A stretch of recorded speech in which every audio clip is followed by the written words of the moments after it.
As the new decade of 2020 begins, we ask youth people around Europe to tell us why they are becoming so active in issues such as climate change, peace and disarmament, and what should be done about it. We see that countries are spending all their money on armies, weapons, and just in general creating more war, when instead we should be concentrating on fighting the real war, which is against climate change.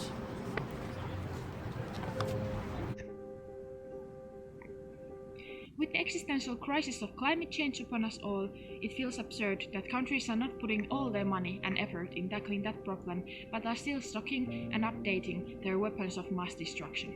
Young people have understood that we now need cooperation, because they are working all over the world together to tackle the climate change. Giving more power to young people in decision making will increase peace and security in the world, because we have understood that now humankind needs to act together. According to hundreds of scientists, the 2% degree Celsius goal from the Paris Agreement will not even be enough. And even now, our governments are not trying to fulfill the 2% degree Celsius goal, which means they are not acknowledging climate change, and they are not acknowledging the results and the tremendous changes in the world that is going to be caused by it. For example, a big shift of resources and the demand for resources, a big mass migration will occur, which will affect everyone and each of us. And so, governments, you should listen to scientists, you should listen to what science says, and you should fulfill the promises you're giving to the people, and you should not stand and hold speeches, but take actions.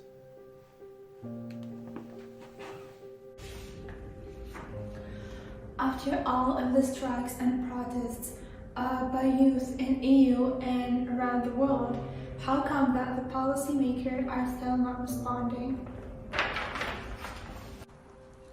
While billions of dollars are being spent on weapons and warfare, projects and organizations that address issues such as poverty, lack of education, peace, and the impacts of climate change remain underfunded.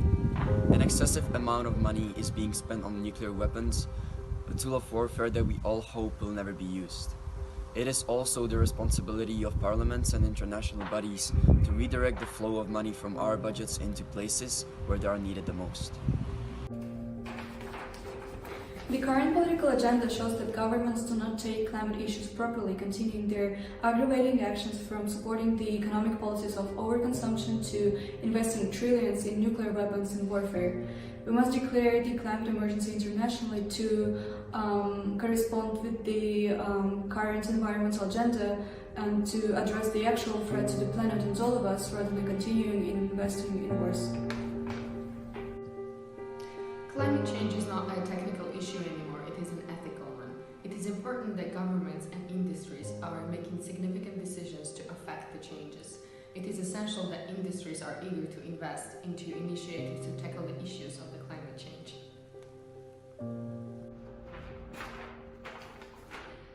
It looks like the Czech Prime Minister Babiš is the only European leader to block the EU's decision to become carbon neutral by 2050.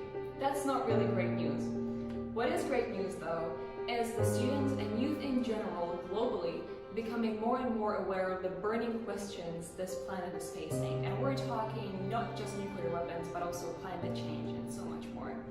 So what we're asking all the parliamentarians and institutions such as the UN or the EU or OSCE or any other international institution is to just listen to us, to give us answers and practical solutions for these burning questions. Thank you.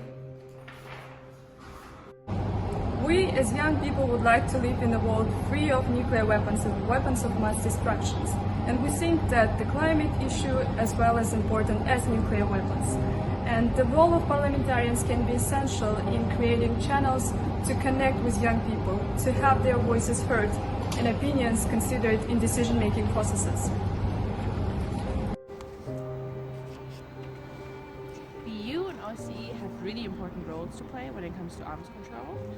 The EU especially should play a bigger role in nuclear issues and should have one strong voice against strategic rivalries between certain countries. The OSCE, on the other hand, has a very big important role when it comes to conventional arms control, which barely anyone knows about. So I would love to see the EU and OSCE, besides stepping up policy efforts to raise public awareness, to engage more in education efforts, in order to prepare the next generation for all the problems that they're inheriting.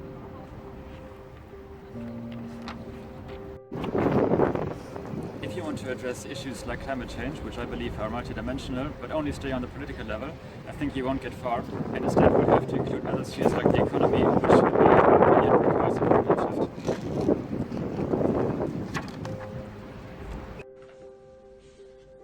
A safe world is a world where there is no possession of nuclear weapons and arms of mass destruction. Unfortunately, without political willingness, this is far from being achievable. We would like to see governments and policymakers taking concrete steps towards disarmament and nuclear non-proliferation. There is no time for speeches that bring nothing but empty words. While young people care about many issues, such as climate change and access to quality healthcare, the most important thing they care about is the fact that their voices are not being heard by leadership, and the fact that leadership does not seem to care about these issues. To rectify this critical point, leaders around the world should create programs which will encourage youth to speak up and to speak out, and most importantly, will encourage those who have the quietest voices to speak the loudest. Having tolerance is such an important thing for a community to work, because we simply support each other no matter what your beliefs are. But what we really need to work on is taking off some boundaries that some places still have.